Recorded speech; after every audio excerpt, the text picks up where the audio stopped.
நம்ம channel subscribe பண்ணாதவங்க மறக்காம சப்ஸ்கிரைப் பண்ணிடுங்க. அதோட கூடவே பெல் ஐக்கானையும் பிரஸ் பண்ணிடுங்க. ஹலோ ஸ்டூடெண்ட்ஸ், எல்லாத்துக்கும் வணக்கம். இது நம்ம channel short and top course. இந்த வீடியோவில் என்ன பார்க்க போகிறோம் அப்படின்னா, நம்ம கண்டக்ட் பண்ணிட்டு இருக்கக்கூடிய டிஎன்பிசி கிளாஸ் பற்றி தான் பார்க்க போகிறோம். டிஎன்பிசியில் இப்போதைக்கு பார்த்தீங்கன்னா தமிழுக்கான டெஸ்ட் பேட்ச் போயிட்டு இருக்கு. ஓகேங்களா? நிறைய மாணவர்கள் ஜாயின் பண்ணியிருக்காங்க.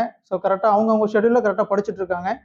கிளாஸஸ் பொறுத்த வரைக்கும் ஒவ்வொரு ஸ்டூடெண்ட்டுக்கும் இண்டிவிஜுவல் கிளாஸ் தான் வாட்ஸ்அப்பில் செப்பரேட்டாக அவங்களுக்கு டெஸ்ட் கண்டக்ட் பண்ணுவோம். அதே நேரத்தில் வெறுமனே டெஸ்ட் மட்டும் கொடுக்க மாட்டோம். அதில் என்ன டவுட் வருது, எதில் அவங்களுக்கு மிஸ்டேக் அதிகமாக இருக்குது, அதில் அவங்க ஸ்ட்ராங்காக இருக்காங்களா அல்லது வீக்காக இருக்காங்களா, திரும்ப அதை படிக்கணுமா, எல்லா விஷயங்களும் உங்களுக்கு சொல்லிடுவோம். இது முழுக்க முழுக்க உங்களுக்கு யூஸ்ஃபுல்லாக இருக்கக்கூடிய விஷயம் என்ன அப்படின்னா இண்டிவிஜுவல் கிளாஸ். அதனால் சில பேர் வேகமாக போவாங்க. சில பேர் நான் ஒரு நாள் இவ்வளோ முடிச்சிடறேன் சார், ஒரு நாளைக்கு ஒரு இயல் முடிச்சுட்டு போயிடுறேன், இல்லை சார் எனக்கு ஒரு நாளைக்கு ஒரு இயல் படிக்க 2 நாள் டைம் வேணும் சார். அந்த மினிமம் இதுல இருந்து பார்த்தீங்கன்னா எவ்வளோ ஃபாஸ்ட்டாக வேணால் நீங்கள் போய்க்கலாம். சரிங்களா? இதை பொறுத்த வரைக்கும் ஆல்ரெடி படிச்சிருக்கேன், இந்த ஸ்டாண்டர்டை ஓரளவுக்கு படிச்சிருக்கேன் அப்படிங்கிறவங்க அந்த இதில் கொஞ்சம் ஃபாஸ்ட்டாக போவாங்க. அதுக்கப்புறம் எனக்கு ஒரு இயலுக்கு 2 நாள் டைம் வேணும் சார், அதை நான் 9th இந்த மாதிரி படிக்க வேண்டியது இருக்கு. இதை வெளிப்படையே சொல்லணும் அப்படின்னா ஸ்டூடெண்ட்ஸோட சுச்சுவேஷனுக்கு ஏற்ற மாதிரி அவங்களுடைய சுச்சுவேஷன் தென் அவங்களுடைய கெப்பாசிட்டிக்கு ஏற்ற மாதிரி கிளாஸஸ் போகும். இது மாதிரி தான் இதுக்கு முன்னாடி ஷார்ட் அண்ட் சிஓஏ கிளாஸ் அனைத்துமே இது மாதிரி தான், இதே மெத்தட் தான் போயிட்டு இருக்கு. இப்போ டிஎன்பிசிலே பார்த்தீங்கன்னா இதே மெத்தட் தான் நம்ம கொண்டு வந்திருக்கோம். சிம்பிளான விஷயம் தான். இப்போ ஒன்றும் புதுசு இல்லை. மற்ற கோர்ஸ் நாங்கள் எப்படி கண்டக்ட் பண்ணிட்டு இருக்கோமோ அதே வகையில் இப்போ டிஎன்பிசி கொண்டு வந்துட்டு இருக்கோம். டிஎன்பிசியில் இப்போதைக்கு தமிழ் தென் அடுத்து மேக்ஸ் வர இருக்கு. மேக்ஸ் டெஸ்ட் பேட்ச் மட்டுமான்னு கேட்டிங்கன்னா மேக்ஸ் பார்த்தீங்கன்னா உங்களுக்கு டீச் பண்ணி ஆகணும். தமிழை பொறுத்த வரைக்கும் தமிழ் படிங்க, படிச்சுட்டு டெஸ்ட் அட்டன் பண்ணுங்க. அதில் என்னது புரியல அப்படின்னு கேளுங்க, அந்த ஆன்சர் புரியல சார், அதாவது டெஸ்ட் இதை பொறுத்த வரைக்கும் உங்களுக்கு எல்லாமே உங்களுக்கு கொஸ்டின் பேப்பர் ஆகட்டும், அதோட ஆன்சருக்கு எல்லாமே உங்களுக்கு பக்காவாக வந்துடும். அதில் நீங்கள் என்ன டவுட், இந்த ஆன்சர் எப்படி வந்தது தெரியல, இதுக்கு நான் இந்த ஆன்சர் தான் சொல்கிறேன், பட் ஆனால் வேற ஆன்சர் இருக்குது, எந்த மாதிரி டவுட் இருந்தாலும் அதை செப்பரேட்டாக கிளியர் பண்ணுவோம். இதை ஒன்றா சேர்த்துட்டு பேட்ச் மாதிரிலாம் கிடையாது. ஒவ்வொரு ஸ்டூடெண்ட்டும் தனித்தனியாக அவங்களுக்கு செப்பரேட்டாக அனுப்புறது தான். டெய்லி அட்டனன்ஸ் போடுவோம்.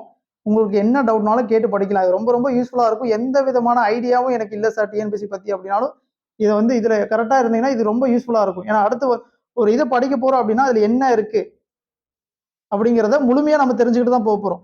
இங்கே பொறுத்த வரைக்கும் எல்லாமே ஒட்டுமொத்தமாக டார்கெட் பண்ணி நாங்கள் பண்ண போகிறது இல்லை. ஒவ்வொரு சப்ஜெக்டாக டார்கெட் பண்ணி நம்ம அடிக்க போகிறோம். இதுதான் கான்செப்ட். ஒரு சப்ஜெக்ட் எடுத்துட்டோம் அப்படின்னா மேக்ஸிமம் பார்த்தீங்கன்னா குரூப் 4 வெயிட்டேஜ் என்ன, அதிக மார்க் மதிப்பெண் எந்த சப்ஜெக்டில் கேட்பாங்க, அதை பொறுத்து ஒவ்வொரு சப்ஜெக்டும் நம்ம எடுத்துகிட்டு போவோம். ஃபர்ஸ்ட் தமிழ், தென் பார்த்தீங்கன்னா மேக்ஸை பொறுத்த வரைக்கும் வெறுமான டெஸ்ட் பேட்ச் மட்டும் கிடையாது, அது உங்களுக்கு டீச் பண்ணிடுவோம். என்ன டாபிக்ஸ் இருக்கு, டாபிக்ஸ்ல என்னென்ன மாடல் இருக்கு, அது இது நாள் வரைக்கும் கொஸ்டின் பேப்பர் எப்படி வந்திருக்கு, சரிங்களா, எல்லா விஷயங்களும் உங்களுக்கு உள்ள ஆட் ஆகும்.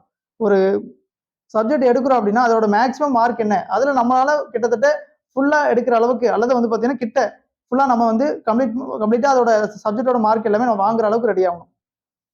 தமிழ் எடுக்கிறோம் 100 மார்க் வருது, சரிங்களா, 100 கொஸ்டின் வருது. 100 கொஸ்டின் அப்படின்னா கிட்டத்தட்ட 95 எபோவ் நம்ம எடுக்கணும். எப்படி இருந்தாலும் கொஸ்டின் எப்படி இருந்தாலும் 95 எபோவ் எடுக்கிற அளவுக்கு இருக்கணும், சரிங்களா. மேக்ஸ் வருது 20 அவுட் ஆஃப் 25 அவுட் ஆஃப் 25 எடுத்துடணும், சரிங்களா. அது ரொம்ப டிஃபிகல்ட்லாம் கிடையாது. ஆல்ரெடி வந்த சம் தான் உங்களுக்கு வந்துட்டு இருக்கும். சரிங்களா. அந்த நம்பர்ஸ் பார்த்தாலே உங்களுக்கு தெரியும். இல்லை அப்படின்னாலும் கிட்டத்தட்ட பார்த்தீங்கன்னா 1 or 2 மிஸ் ஆகலாம். ரொம்ப மிஸ் ஆகுது அப்படின்னா நம்ம மேக்ஸ் சரியா பார்க்கலன்னு தான் அர்த்தம். ஓகேங்களா. அது கரெக்டாக இது நாள் வரைக்கும் எப்படி வந்திருக்கு, எந்த மாதிரிலாம் வரதுக்கு வாய்ப்பு இருக்கு, எல்லா விஷயங்களும் தெரிஞ்சுட்டு நம்ம ஃபேஸ் பண்ண போறோம். இப்போ பார்த்தீங்கன்னா எக்ஸாம் உங்களுக்கு ஜனவரியில் நோட்டிஃபிகேஷன் வர மாதிரி சொல்லியிருக்காங்க. எக்ஸாம் உங்களுக்கு பார்த்தீங்கன்னா ஜூன்ல எக்ஸாம் வர மாதிரி சொல்லியிருக்காங்க இல்லையா. இதை பொறுத்த வரைக்கும் எலெக்ஷன் நடுவில் எலெக்ஷன் தென் பார்த்தீங்கன்னா பப்ளிக் எக்ஸாம்ல இருக்கு. ஓகேங்களா. பப்ளிக் எக்ஸாம் மெயினாக எலெக்ஷன் இருக்கு. அதனால தான் உங்களுக்கு எக்ஸாம் தள்ளி போகிறது. ஓகேங்களா. நமக்கு டைம் இருக்கு, தாராளமாக படிக்கலாம். நம்ம கிளாஸ் மெத்தட் இதுதான். நிறைய மாணவர்கள் தமிழுக்கு ஜாயின் பண்ணி படிச்சுட்டு இருக்காங்க. இதுல மேக்ஸ் ஸ்டார்ட் ஆனது உங்களுக்கு அனௌன்ஸ்மெண்ட் வரும். ஓகேங்களா. மேக்ஸ் கண்டிப்பா டீச் பண்றது, ஏன்னா அது வெறுமனா டெஸ்ட் பேட்ச் போட்டா அது ஸ்டூடெண்ட்ஸுக்கு என்ன யூஸ் ஆகுமோ, எந்த வகையில இருக்குமோ அதை தான் பண்றது. தமிழை பொறுத்த வரைக்கும் படிச்சுக்கலாம். தமிழ் படிக்க சொன்னா படிச்சிருவாங்க. ஓகேங்களா. எல்லா ஸ்டூடெண்ட்டும் படிச்சிருவாங்க. அதனால அதுக்கு டெஸ்ட் பேட்ச், மெயினா டெஸ்ட் பேட்ச் தான். அது டவுட், அதாவது டெஸ்ட் பேட்ச் வெறுமனா டெஸ்ட் பேட்ச் மட்டும் இல்லை, அதையும் நான் சொல்லிக்கிறேன். டவுட் கிளியர் பண்ணிடுவோம். அதுக்கு அந்த வகையில் இருந்தாலே போதுமானது. ஆனா மேக்ஸை பொறுத்த வரைக்கும் அப்படி கிடையாது. நம்ம வெறுமனா டெஸ்ட் பேட்ச் போட்டா அது மேக்ஸிமம் யூஸ் ஆகாது. நம்ம அதுல ஒரு ஸ்டூடெண்ட் வராங்க மேக்ஸ்ல, அவங்க ஃபுல்ஃபில் ஆக்கணும் அப்படின்னா அவங்களுக்கு ஃபர்ஸ்ட் சிலபஸ்ல இருந்து சிலபஸ்ல என்னென்ன இருக்கு நமக்கு, சரிங்களா, ஒவ்வொரு டாபிக்கும் எந்த மாதிரி போடுறது, எத்தனை டாபிக் படிச்சா போதும், அந்த விஷயங்கள் அடிப்படையில இருந்து எல்லாமே உங்களுக்கு வந்துடும். ஆளினால் இது வரைக்கும் எக்ஸாம் கொஸ்டின் பேப்பர் இது வரைக்கும் எப்படி கேட்டிருக்காங்க, என்னென்ன மாடல் வந்திருக்கு, எல்லாமே உங்களுக்கு வந்துடும் ஆல் ஓவர், சரிங்களா. ஸோ அதனால வந்து பார்த்தீங்கன்னா ஒவ்வொரு சப்ஜெக்டாக டார்கெட் பண்ணி பார்க்க போகிறோம். இந்த எக்ஸாமுக்குள்ள ஸோ இப்போ தமிழ் ரெடி ஆயிடுச்சு, மேத்ஸ் ரெடி ஆயிடுச்சு. ஸோ கரண்ட் அஃபேர்ஸ் கண்டிப்பாக இருக்கும். தென் அதுக்கப்புறம் பார்த்தீங்கன்னா நமக்கு ஜிஎஸ்ல எது வெயிட்டேஜ் அதிகமாக இருக்கோ அதை ஃபர்ஸ்ட் நம்ம கொண்டு வருவோம். ஏன்னா வந்து எல்லாத்தையும் கொண்டு வந்துடணும் அவசரப்பட்டு நம்ம கொண்டு வர போகிறது கிடையாது. ஓகேங்களா? கண்டிப்பாக இந்த ஷார்ட் பீரியட்ல என்னென்ன கரெக்டாக ஸ்டூடெண்ட்ஸுக்கு நாங்கள் கொடுக்க முடியுமோ எல்லா சப்ஜெக்ட்டும் நாங்கள் கவர் பண்ணிடுவோம். கரெக்டாக இருக்கணும். நம்ம அவசரப்பட்டு நம்ம கிளாஸ் எடுக்கணும் எல்லாத்தையும் எடுத்து விடுவோம் அப்படின்ட்டு நம்ம ஏனதோனில் எடுக்கிறதுலாம் கிடையாது. கரெக்டாக இது எதுக்கு இது பண்ணணும், இது பண்ணாதான் ஸ்டூடெண்ட்ஸுக்கு கரெக்டாக கைட் பண்ண முடியும் அப்படிங்கிற வழிமுறைகள் இருக்குது. எல்லாத்தையும் ரெடி பண்ணிட்டு தான் பண்ண முடியும். அதனால வந்து கண்டிப்பாக அடுத்த ஜிஎஸ் போகும்போது எது வெயிட்டேஜ் அதிகமாக இருக்கோ அதை ஃபர்ஸ்ட் உள்ளே கொண்டு வருவோம். சரிங்களா? ஸோ இதுதான் கான்செப்ட். எல்லாமே இண்டிவிஜுவல் தான், த்ரூ வாட்ஸ்அப் தான். கன்வீனியன்ட் டைம் தான். நிறைய ஹவுஸ் ஒய்ஃப் ஜாயின் பண்ணியிருக்காங்க. வீட்டில இருந்து படிக்கிறவங்களுக்கு கரெக்டாக இருக்கும். கரெக்டாக யூஸ் பண்ணிக்கணும்.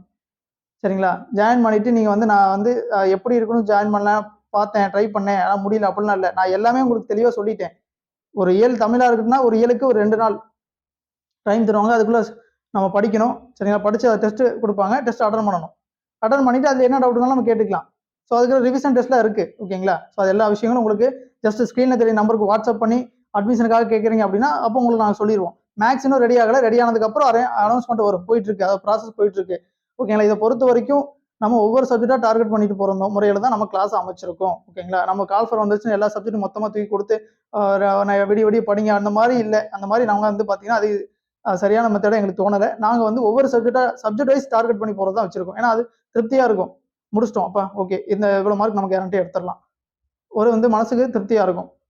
ஸோ இதுதான் கான்செப்ட், எங்களுடைய கான்செப்ட். சரிங்களா? தாராளமாக ஜாயின் பண்ண விருப்பம் இருக்கிறவங்க பண்ணிக்கலாம். தென் அந்த ஜாயின் பண்ணுறீங்க அப்படின்னா கண்டிப்பாக உங்களுக்கு டைம் இருக்கா, படிக்க போகிறீங்களா, கண்டிப்பாக படிக்கிறீங்களா அப்படிங்கிறத முடிவு பண்ணிவிட்டு ஜாயின் பண்ணுங்க. ஓகேங்களா? அதுக்கு என்ன விஷயங்கள் தேவை அப்படிங்கிற எல்லாமே வாட்ஸ்அப்பில் உங்களுக்கு சொல்லிடுவோம். கிளாஸும் ஃபுல் அண்ட் ஃபுல்லி வாட்ஸ்அப் தான். ஸோ டைமிங் ஒருத்தர் மார்னிங் பண்ணலாம், ஒருத்தர் நைட் பண்ணலாம், ஒருத்தர் ஈவினிங் தான் சார் எனக்கு டைம் இருக்குது அப்போ தான் என்ன டெஸ்ட் எழுத முடியும், தாராளமாக எழுதிக்கலாம். அதனால தான் இண்டிவிஜுவல் கிளாஸ் போட்டிருக்கோம். ஒவ்வொருத்தருக்கும் அவங்களுடைய சுச்சுவேஷனுக்கு ஏற்ப கன்வீனியன்ட் டைமில் அவங்களுடைய கெப்பாசிட்டிக்கு ஏற்ப ஓகேங்களா கிளாஸஸ் அமைக்கணும் அப்படின்றது தான். அதுக்காக தான் இந்த இண்டிவிஜுவல் கிளாஸ் மெத்தடை கொண்டு வந்திருக்கோம். இதுக்கு முன்னாடி நம்ம எடுத்துட்டு இருக்கக்கூடிய ஷார்ட் அண்ட் சிஓஏ எல்லாமே இந்த இண்டிவிஜுவல் கிளாஸ் முறையில் தான் அமைஞ்சிருக்கு. எல்லாமே கரெக்டாக பண்ணிட்டு இருக்காங்க. ஸோ எங்களுக்குமே கிளாஸ் எடுக்கிறது சாட்டிஸ்ஃபைடாக இருக்குது. ஒவ்வொரு ஸ்டூடெண்ட்ஸையும் தனித்தனியாக வந்து பார்த்தீங்கன்னா கண்காணிக்க முடியுது, வாட்ச் பண்ண முடியுது, என்னென்னா இவங்க என்னென்ன பண்ணுறாங்க அப்படிங்கிறத. சரிங்களா? இதுக்கு மேலே ஸ்டூடெண்ட் நீங்கள் எப்படி இங்கே பெர்ஃபார்ம் பண்ணுறீங்களோ அதை பொறுத்து தான் உங்களுடைய ரிசல்ட் அமையும். அதை நான் கரெக்டாக சொல்லிடணும். நாங்கள் கண்காணிக்கிறது எங்களுடைய சாட்டிஸ்ஃபைடுக்காக. ஸோ ஒவ்வொரு ஸ்டூடெண்ட்டையும் நாங்கள் சரியாக பார்க்கணும் அப்படிங்கிறதுக்காக இந்த மெத்தட் வச்சிருக்கோம். ஆனால் நீங்கள் உங்களுடைய வேலையை கரெக்டாக பண்ணால் மட்டும்தான் இங்கே உங்களுக்கான ரிசல்ட் கிடைக்கும். அதை நான் ஆணித்தரமாக சொல்லிக்கிறேன். சரிங்களா? ஸோ தாராளமாக ஜாயின் பண்ண விருப்பம் இருக்கவங்க கண்டிப்பாக ஸ்க்ரீனில் தெரிய நம்பருக்கு வாட்ஸ்அப் பண்ணுங்கள். வாட்ஸ்அப் பண்ணிவிட்டு அதில் கரெக்டாக மென்ஷன் பண்ணுங்கள். சரி என்ன சப்ஜெக்ட்டுக்காக கேட்குறீங்க, ஜாயின் பண்ண விரும்புறீங்க அப்படிங்கிறத சொல்லுங்கள். உங்களுடைய சுச்சுவேஷன் என்னவோ அதுக்கேற்ற மாதிரி தான் கிளாஸஸ் போக. ஜஸ்ட் என்ன ஸ்டேஜ் இதுக்கு முன்னாடி என்ன பண்ணீங்க எல்லா விஷயங்களும் தெரிஞ்சாதான் அதுக்கேற்ற மாதிரி. நான் இண்டிவிஜுவல் கிளாஸும் சொல்லியாச்சுங்க.